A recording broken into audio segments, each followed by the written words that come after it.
నమస్తే మిత్రులారా, ఈ బుక్ చూశారు కదా, the first Indian war of independence 1857-59.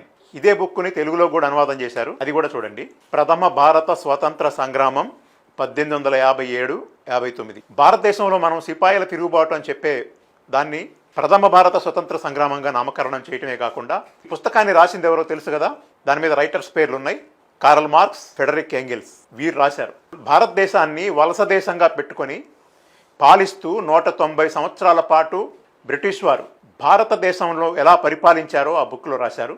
ప్రధానంగా అందులో బ్రిటిష్ ధనస్వామ్యం భారత ప్రజల యొక్క చెమట రక్తమాంసాలను పీల్చి పిప్పి చేసి ప్రపంచంలో ఒక బలమైన దేశంగా ఎదిగింది చెప్పడం జరిగింది. అంటే భారత ప్రజల పట్ల కార్ల్ మార్క్స్ సంఘీభావం వ్యక్తం చేయటమే కాకుండా భారత ప్రజలకి మద్దతుగా నిలబడి సామ్రాజ్యవాదాన్ని, వారి దోపిడీని వ్యతిరేకించి భారత ప్రజల పక్షాన నిలబడి సంఘీభావం తెలిపి వారు మన భారతదేశం తరపున నిలబడ్డారు. కానీ ఈ దేశంలోనే పుట్టినోళ్ళు కొంతమంది ఈ భారత స్వతంత్ర సంగ్రామంలో పాల్గొనకుండా ఉండటమే కాదు, పాల్గొనబోము అని ప్రకటించి స్వతంత్రోద్యమానికి దూరంగా ఉన్నటువంటి వాళ్ళు కూడా మన దేశంలో ఉన్నారు.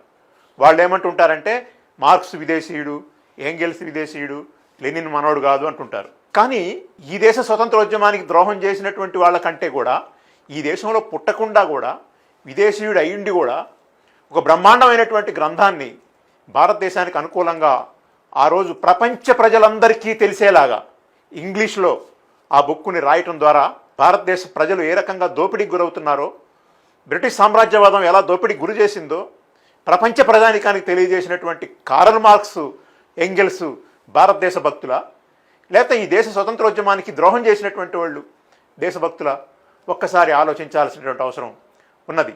ఈ దేశంలో గోల్వాల్కర్ అనే ఆయన పుట్టాడు, హెగ్డేవార్ అనే ఆయన పుట్టాడు. వీళ్ళందరూ కూడా స్వతంత్రోద్యమంలో ఏనాడు కూడా జైలుకి వెళ్ళిన వాళ్ళు కాదు, కుట్ర కేసులు మోపబడిన వాళ్ళు కారు.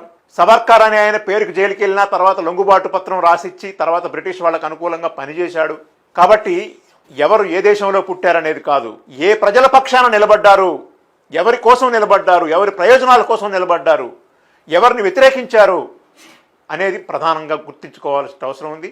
ఈ వాట్సాప్ సిలబస్లు చదివి కొంతమంది సినిమాలు తీసే ప్రబుద్ధులు బయలుదేరి ఈ మధ్యకాలంలో మార్క్స్ లెనిన్లని గుంటూరు కారం సినిమాలో విలన్లుగా చూపించేటటువంటి దుర్మార్గమైనటువంటి ఆలోచన ఆ త్రివిక్రమ్ అనేటోడికి ఎలా వచ్చిందో అర్థం కావటం లేదు. కాబట్టి ఈ రకంగా ఈ దేశ స్వతంత్రం కోసం మన దేశ ప్రజల తరపున సంఘీభావం నిలిపినటువంటి వాళ్ళకి మనం కృతజ్ఞత తెలపాల్సిన అవసరం ఉంది, వారికి మనం ధన్యవాదాలు తెలుపుకోవాల్సిన అవసరం ఉంది. దేశద్రోహుల్ని మనందరం కూడా అర్థం చేసుకోవాల్సిన